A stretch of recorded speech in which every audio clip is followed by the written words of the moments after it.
அனைவருக்கும் வணக்கம். Last time கேட்கப்பட்ட கேள்விக்கு பதில் பார்த்துடலாமாங்க. காட்டில் பிறப்பான், வீட்டில் இறப்பான், அவன் யார்? இது வந்து ரொம்ப ஈஸியான விடுகதைங்க. கஷ்டமான விடுகதைக்கெலாம் நம்ம கமெண்ட்டில் ஆன்சர் பண்ணிடுறாங்க. ஆனால் அந்த ஈஸியான விடுகதைக்கு யாருமே ஆன்சர் பண்ணலைங்க. ஓகே, ஆன்சர் பார்த்துடலாமாங்க. காட்டில் பிறப்பான், வீட்டில் இறப்பான், விறகு. ஓகேங்க. இன்றைய விடுகதை வந்து என்ன பார்த்தீங்கன்னா, இன்றைய ஒரு பொது அறிவு மாதிரி பார்த்துடலாங்க. இப்போது ஈஸியாக நம்ம என்ன சொல்லிடுவோம், பழனி அப்படின்னா பஞ்சாமிர்தம் ஃபேமஸ்ஸு, திருப்பதி லட்டு, அந்த மாதிரி முட்டைக்கு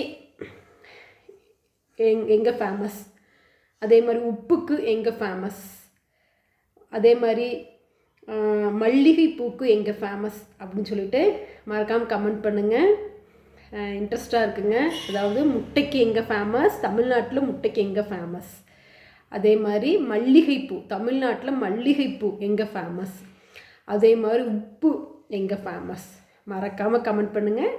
அடுத்த வீடியோவில் ஆன்சர் பார்க்கலாங்க. இந்த வீடியோ பிடிச்சிருந்துச்சுன்னா லைக் பண்ணிவிட்டு சப்ஸ்கிரைப் பண்ணிடுங்க. நன்றி, வணக்கம்.